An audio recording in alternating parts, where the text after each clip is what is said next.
Before I begin, Jill would like to say a few words. I just wanted to say thank you to the families for opening up your hearts to us and for letting us be with you today. So God bless you, and thank you for allowing us to be with you. Yeah.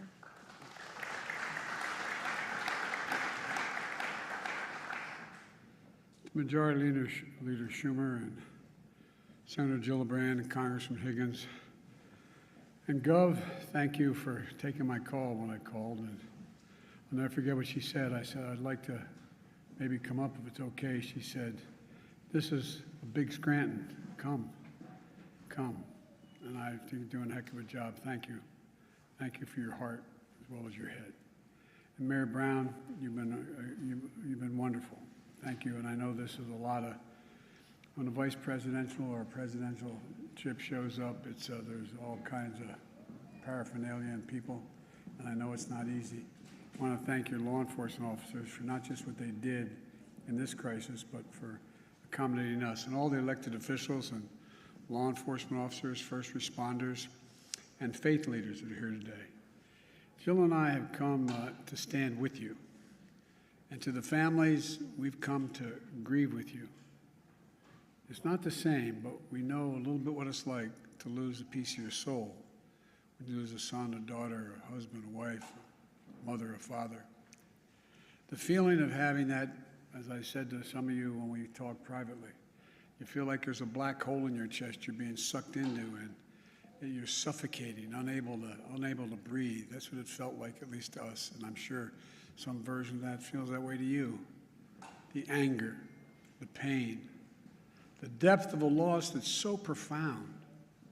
You know, we know it's hard to believe, and you're probably not going to believe it, but I can tell you now, from our personal experience and many others who we've met, the day's going to come, it will come, when your loved one brings a smile as you remember him or her. As you remember her, it's going to bring a smile to your lip before it brings a tear to your eye. It takes a while for that to happen. It takes a while. Might take more than a season. But our prayer for you is that that time comes sooner or later, but I promise you it will come. As a nation, I say to the families, we remember them. We've been reading about them. We visited the memorial where they show the love for them, and you've all shown by the supermarket. And Celestine Cheney, 65 years old, brain cancer survivor, churchgoer, bingo player, went to buy strawberries to make her favorite shortcake. A loving mother and a grandmother.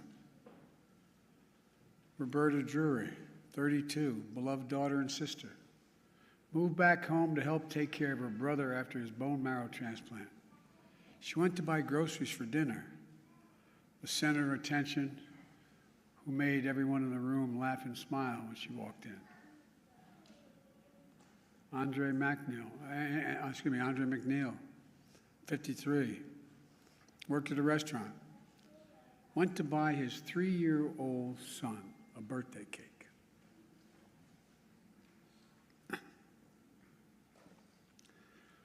His son's selling a birthday. Ask him, where's Daddy? Catherine Massey, 72, a writer and an advocate, who dressed up in costumes at schools and cut the grass in the park and helped in local elections, the glue of the family and the community.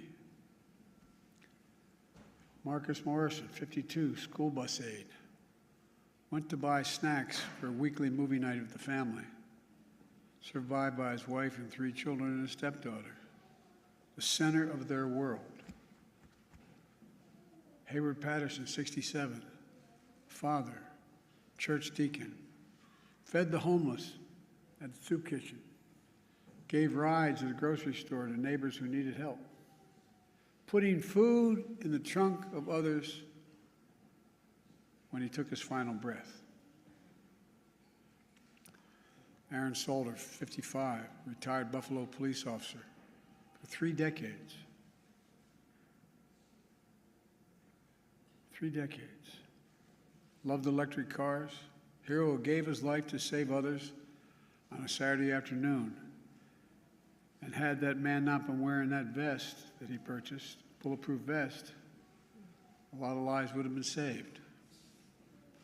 A beloved father and husband. Geraldine Talley, 62, expert banker and known for her warm, gentle personality, a friend to everybody, devoted mother and grandmother. Ruth Whitfield, 88, beloved wife, mother, grandmother, great-grandmother, sang in the church choir, a caretaker of her husband, bringing him clean clothes, cutting his hair, holding his hand every day she visited him in the nursing home. Heart as big as her head.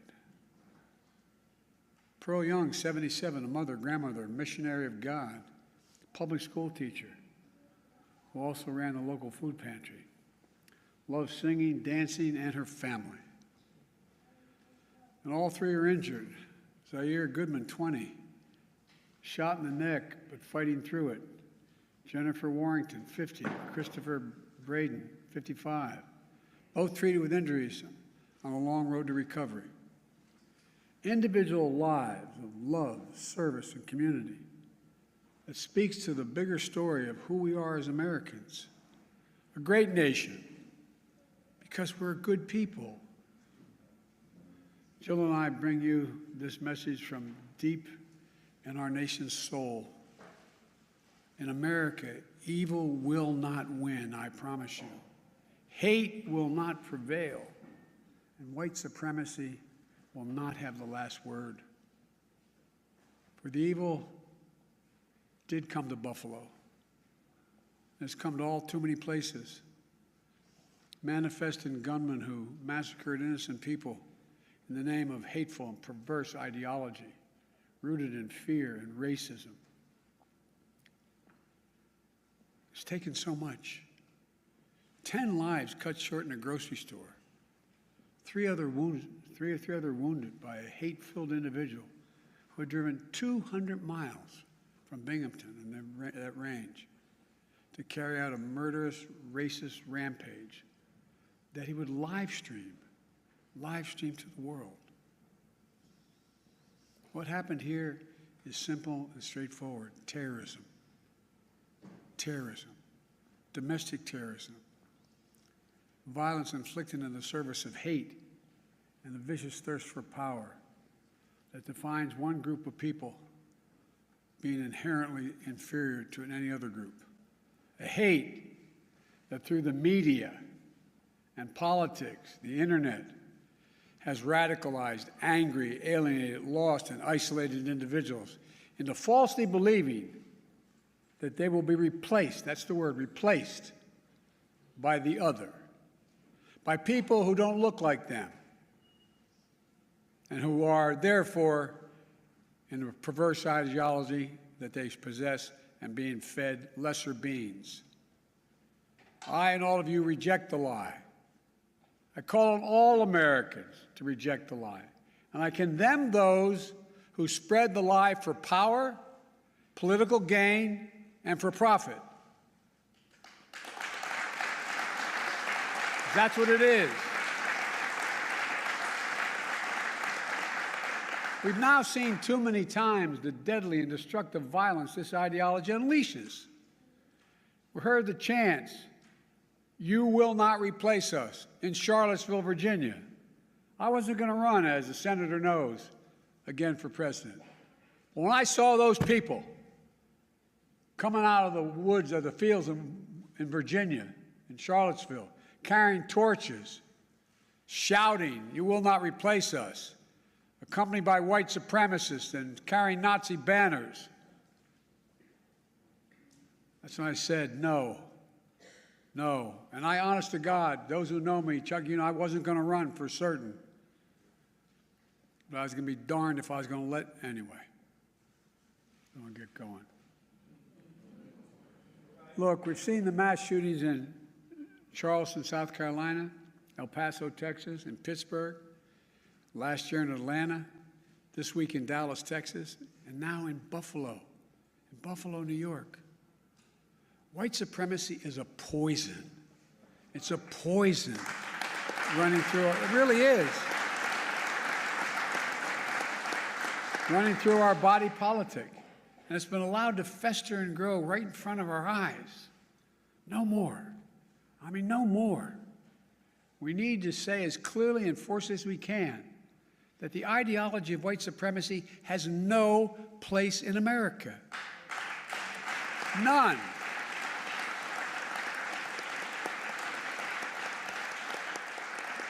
And look, failure for us to not say that, failure in saying that is going to be complicity. Silence is complicity. It's complicity. We cannot remain silent. Our nation's strength has always come from the idea. It's going to sound corny, but think about it. What's the idea of our nation? That we're all children of God. All life, liberty, our universal goods, gifts of God. We didn't get it from a government. We got it from because we exist. We're called upon to defend them. The venom of the haters and their weapons of war, the violence and the words and deeds that stalk our streets, our stores, our schools. This venom, this violence cannot be the story of our time. We cannot allow that to happen. Look, I'm not naive. I know tragedy will come again. It cannot be forever overcome. It cannot be fully understood either.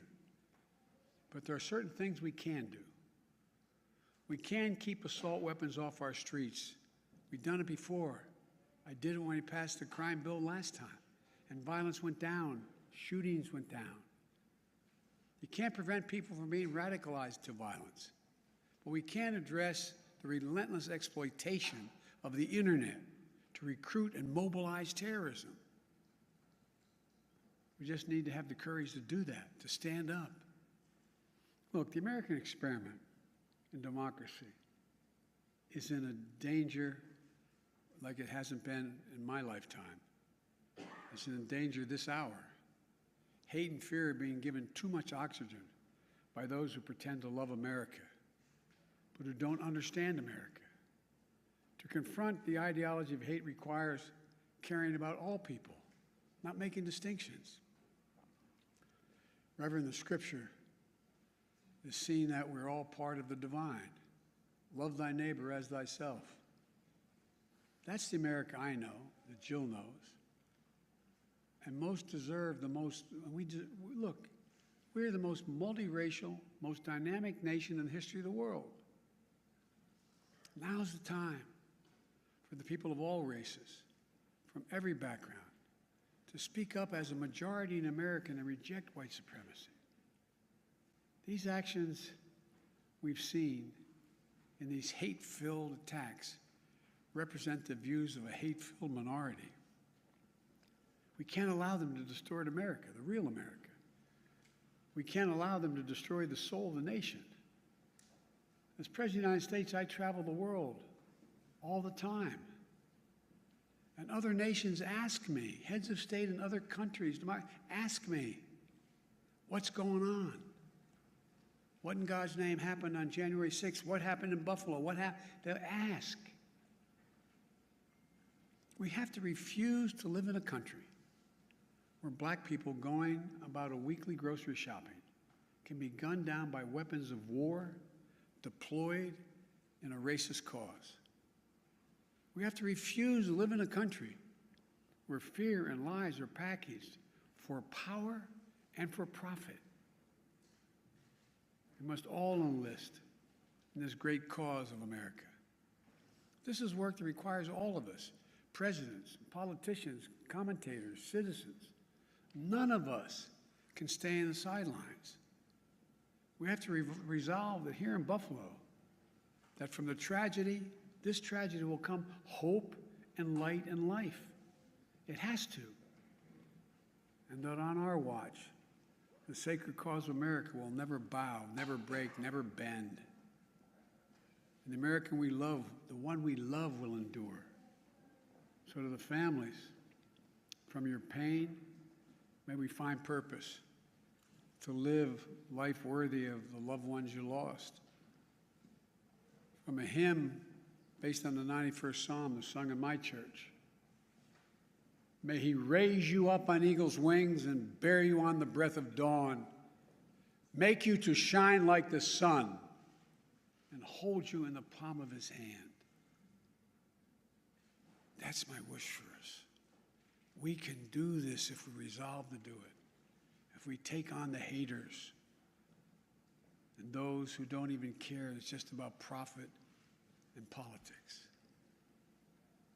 May the soul of the fallen rest in peace and rise in glory. And may God guide the United States of America, now and always. To the families, as my grandpop used to say when I walked out of his home in Scranton, he'd say, "Joey, spread the faith." And my grandma would yell, "No, Joey." He'd say, "Keep the faith." And my grandma would say, "No, Joey, spread the faith." We're thinking of you. Hold on to each other tightly. Stick together. You'll get through this. And we'll make Buffalo and the United States a better place to live than it is today.